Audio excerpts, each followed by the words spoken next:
Hey, good morning. Today is August 3rd, Monday, and we're going to go over employer-employee relationships real quick. And the reason why it's quick is it's somewhat straightforward, and I don't want to spend too much time on what we call the common law or the historical principles that used to exist between employer-employee because they're pretty much all vacated or removed now because of statutory or laws come into place, changing the common law principles that were created by courts.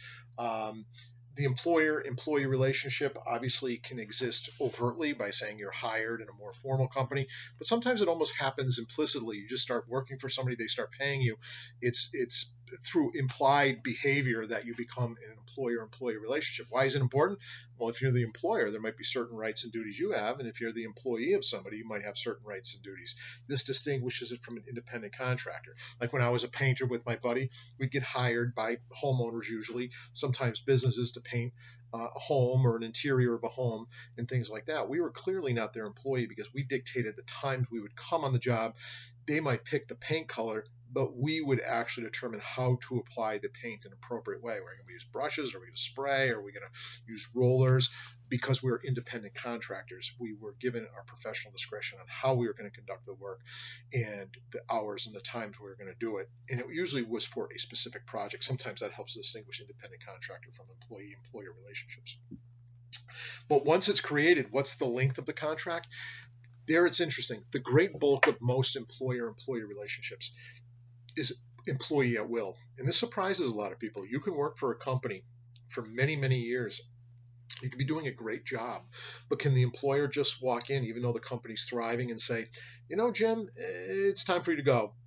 We're sick of seeing you. You're fired. Can they do that? A lot of people say no, not if you're doing a good job and you're competent and you're not doing anything inappropriate. That's not true. They actually can fire you as long as it's not for what? Race, color, creed, national origin, religious affiliation, sex, sexual orientation, or age. So sometimes people get suspicious when they get fired and say, oh, they fired me because of my age, or they fired me because of a certain ethnic background or religious background or race.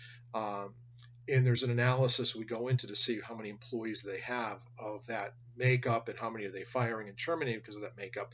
But the reality is if you can't really establish that you've been fired for one of those protected class reasons, employer has a right to fire you for a number of other discriminatory reasons. What I mean by discriminate, they're picking on you because of something about you. They might just not like you. They just not might maybe they don't even like who you're a fan of the Yankees and you're working for somebody who loves the Red Sox. They find out about it. Can they fire you over that? Yeah, they can. People are surprised by that. You're an employee at will. And just like it sounds, you as the employee also have a right to walk away from a job at any time and say, I quit. And they also have a right to quit you in most circumstances. What circumstance can't they do that? Well, one is if you have a length of a contract in its express terms. So if you're hired for 3 years, the employer can't fire you within that 3 years unless you breach one of the terms they put in the contract, like uh, you know poor performance or absenteeism or lack of work or something like that being available to you. Then they can't terminate you. But what if they did? Well, now you can sue for damages. Hey, I couldn't find another job within that last year and a half. You had a 3-year contract. I couldn't find other employment that paid the same, so I'm going to sue for the difference. You'd have a very valid contract. I always think of sport managers for some reason as context. You hire a manager for a baseball team for 3 years. After the first year, they have an abysmal season and they fire the manager. And I always think, I really like that manager. I feel really bad for him. Don't feel so bad because guess what they're going to be able to do? They're going to collect their salary for the next 2 years because they had a 3-year contract and the employer fired them. Now, what's the defense of the employer saying I shouldn't have to pay for the next 2 years?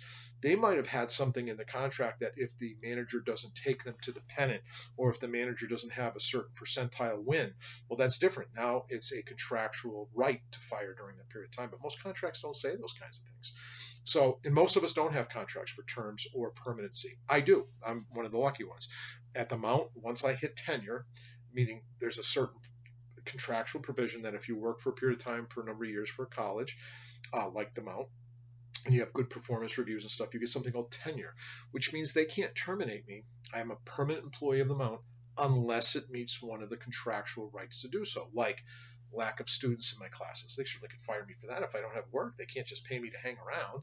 But or so illegality. I'm stealing from the college. I'm stealing I don't know, copying machines and taking them home, or I'm destroying property, or I'm punching students in the face. Tenure is not an absolute right to keep my job for as long as I want. It's limited to the fact that they can't terminate me without what we call cause, and that gives me a lot of sleep at night. I feel very comfortable. We're going to talk about union contracts in a second. I'll get into my personal bias. And so determination of the contract terms. The contract terms, if they're not written out explicitly, they are basically based on the common law practices in the industry. When you'll show up, what you'll do, and things like that. The larger the company you work for, the more likely those things will be spelled out specifically by the human resources department of what the obligations are flowing back and forth. Obviously, every little thing can't be spelled out. And so those are what we call implied terms that would flow back and forth. And sometimes there's legal disputes about it. What are union contracts? This has changed substantially in the past 2 years. A big case came down from the United States Supreme Court called Janus.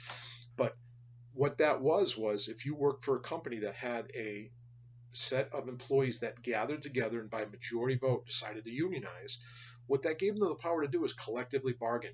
One contract will be determined for all employees. That doesn't mean there couldn't be different pay grades within the employment contract with the employer for experience or job specialization or seniority or things like that.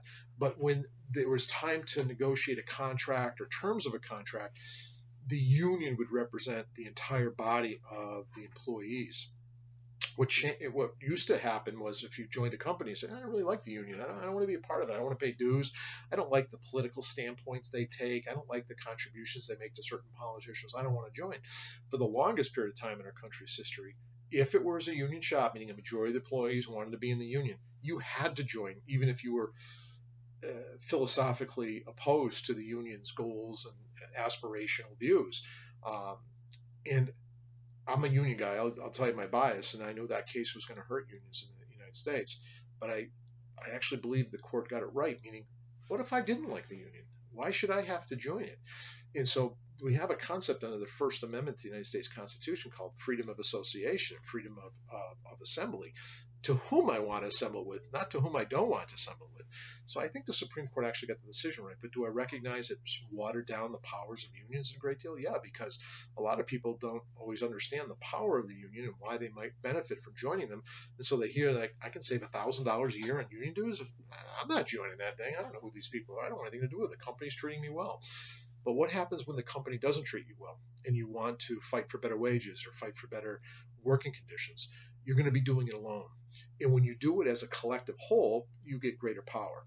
Now, is that kind of a naive sort of promotional view? Of course, that's my view. Are there other views that say unions go way too far and they fight for ridiculous things? Yeah, I agree. There's an argument pro and con to it. But the history of union activity in our country has really brought some positive results to our country.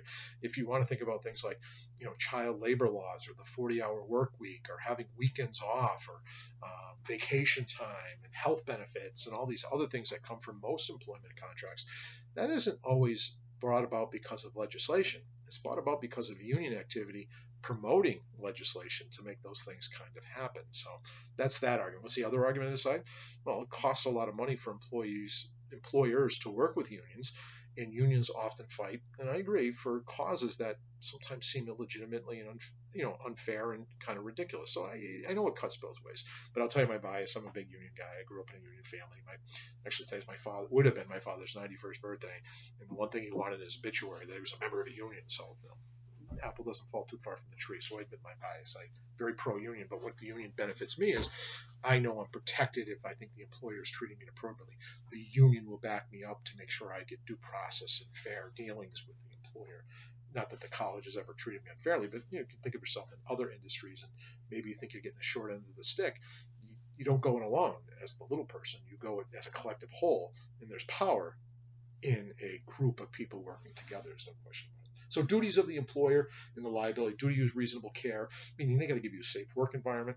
Even if the law itself didn't require it, we know there are administrative agencies that enforce those principles, like OSHA and other groups will come out to make sure there's safe working environments for the employees to make sure they don't jeopardize their health or safety while working. A duty to provide reasonably safe work and exercise care, that's related to it. Duty to provide safe tools and appliances, that's all related.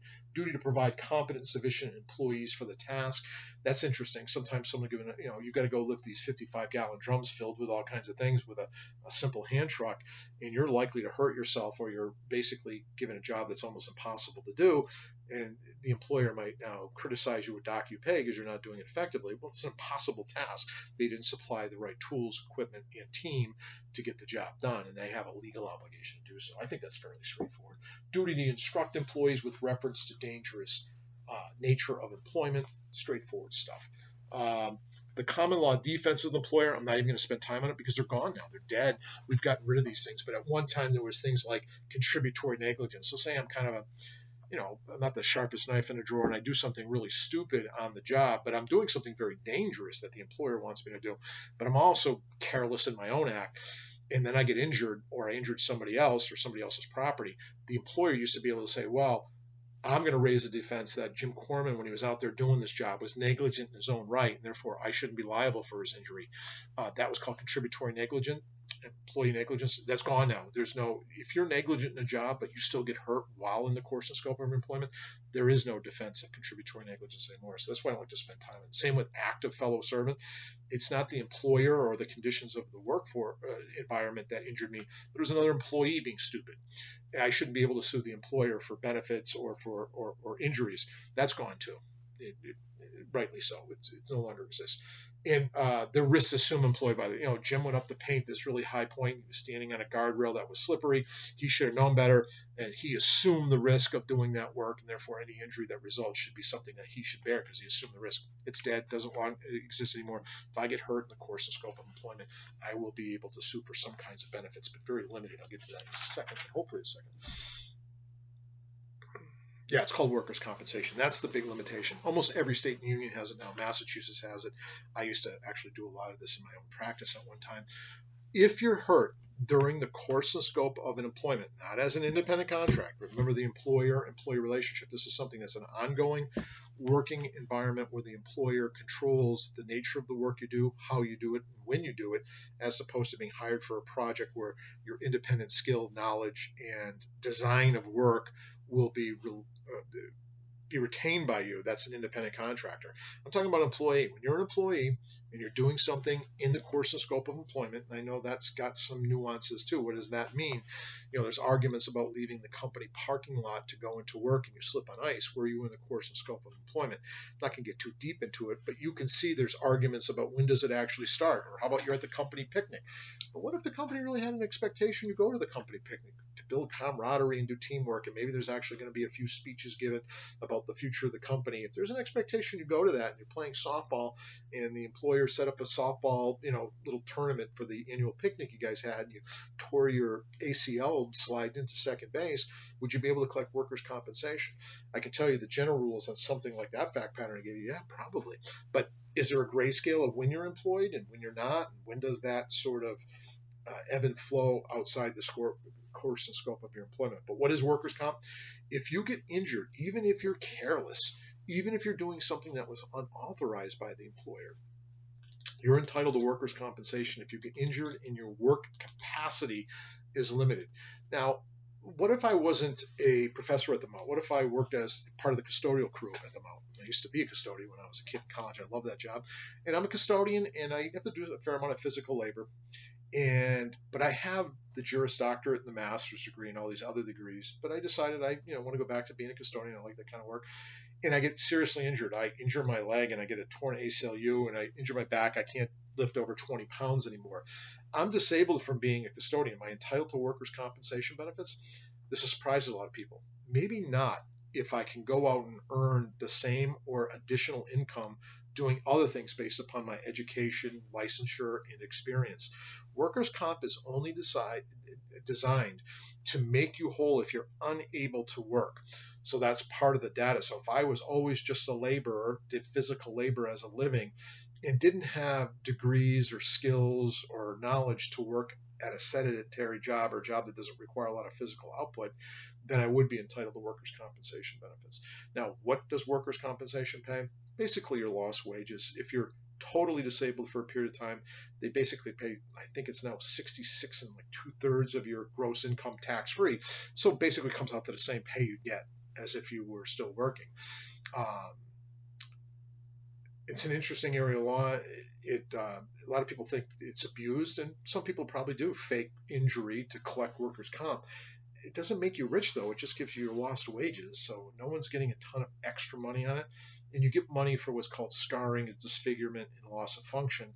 And that is an amount of money that goes directly to you. And it doesn't represent lost wages, but it's not a huge amount of money. People think there's a lot of abuse in workers' comp, and I don't know why. And there is, but why people abuse that system when all you get is your lost wages and some money for scarring and disfigurement or loss of bodily function.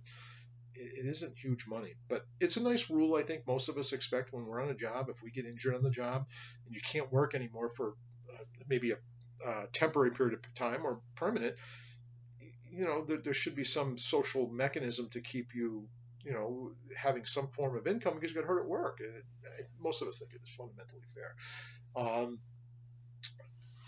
Occupational Safety and Health Act, that's the OSHA team. They go out and make sure the work conditions are safe. And if you're an employer, you may have to be inspected and you get fined severe amounts of money if you're not using the right safety protocols. I was never afraid of death of heights, even though I used to paint up on ladders.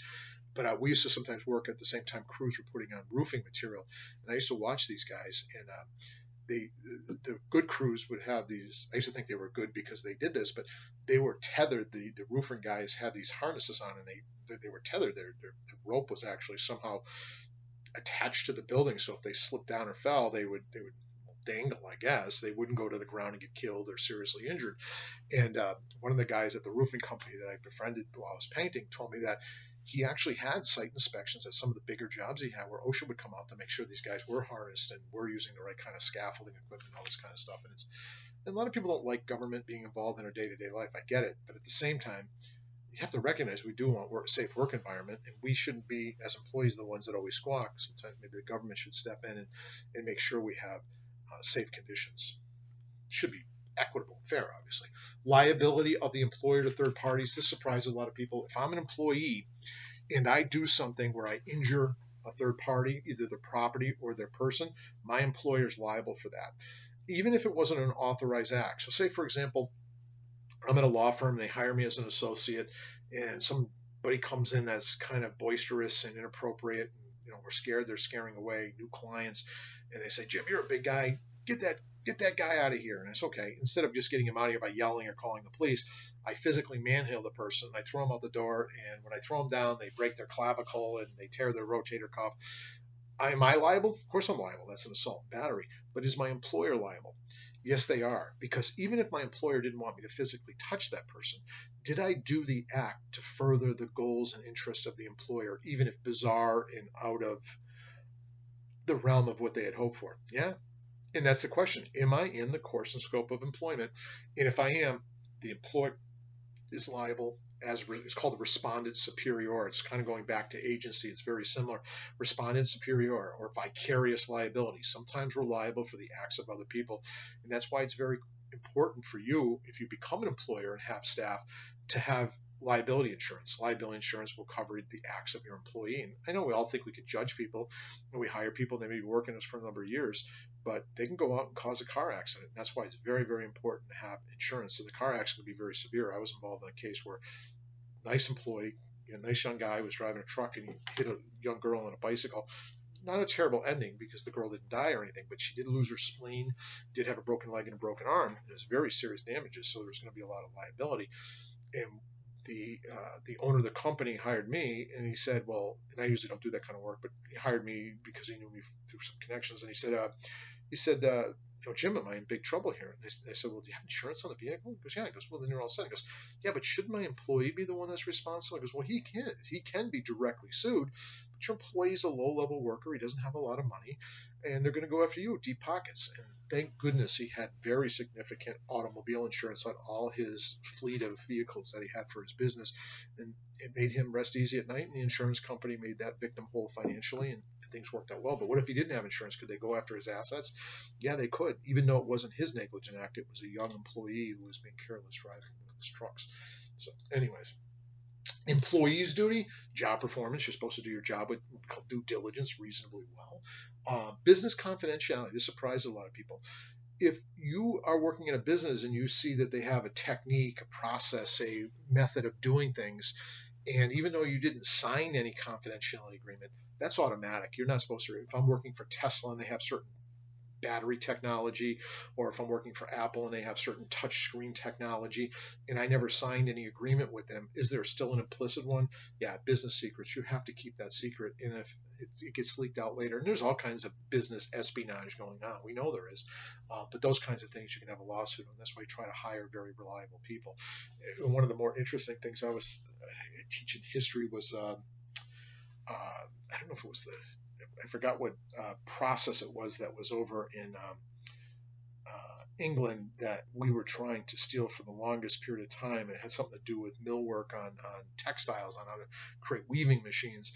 And believe it or not, people that worked in some of these factories in England were barred from immigrating to the United States for fear that they would give away some of the secrets of the textiling processes that they had over in England, and they'd actually have people watch over these people, like spies, to make sure they weren't leaking out the information. I always thought that was a very interesting thing, and that relates to inventions. So if a company hires me to invent things, they hire me as an engineer to be creative, to come up with processes of the company clearly owns that invention. But what if the company hires me to do some other things? And while I'm working there, I kind of see things and I said, geez, I'm kind of a creative person. Back at home on my own time, I create a mechanism, or even on their time, I create a mechanism that will aid them. The employer has a right to use that invention, but I have a right to license it to other people. The book's pretty straightforward about things that are related to inventions. Federal Social Security Administration Act, big, you know, I'm not a socialist, but I do believe in the Social Security Act in the sense that we have a safety net for people who are either disabled, not necessarily because of employment, but they're disabled and unable to work. They should be able to get something called Social Security Disability Insurance payments. And then there's old age assistance, which relates to, certain age you should get retirement benefits. They're very modest. No one's getting wealthy on Social Security retirement that I know of. And mine is offset because I have a state pension, so I don't get much of even though I paid in all my quarters. Disability and Medicare, that's the big rage right now that's debated. Is we have this thing called the Affordable Care Act right now, and it gives certain insurance to certain people at a supposedly discount rate. But one of the debates is, hey, we should just expand Medicare and Medicaid so everyone has health coverage in this country based upon taxes.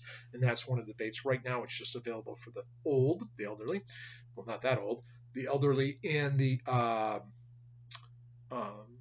young. We have basic health insurance for all of those people under the Medicare Medicaid plan. And some people argue we should expand it. Other people think, hey, this is part of creating a social society. People should be responsible for their own individual health care.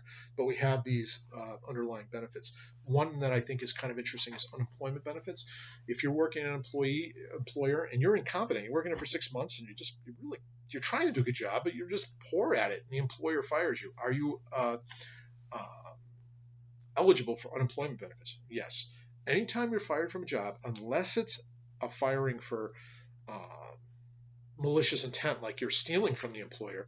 But other than that, if you're just doing a really, really lousy job, you're eligible for unemployment benefits. And it's determined by the government statutory scheme about how much benefits and for how long you'll get them, and they change from time to time. Most recently, there was a very lucrative one, almost like a windfall for people on unemployment. They're getting an additional, my daughter being one of them, she was making a lot more money on unemployment than she was at work. Bit of a disincentive to go back to work during this COVID affair. But unemployment compensation is usually for a limited period of time. It's from when you're basically out of work. Your company downsized, they shrunk, they fired you for whatever reason. But it can't be from one of those reasons that you were like stealing from the company or you were destroying their property. It just simply could be incompetent. You're doing a terrible job. You're entitled for unemployment benefit. It's an opportunity for you to segue into a new job or career. And I talked about the disability. And we know employers are a tax. We all pay into these funds as employers and employees. We both pay into these funds so that we can create a safety net for society. Affordable Care Act, where I talked about that. I think it's a very straightforward chapter. It's very easy to test on, meaning as a student taking an exam on this material, it's very straightforward. I don't think there's any trickery involved, and I hope it'll help boost grades. So just have a good weekend, but it's only Monday. But have a good Monday. See you soon.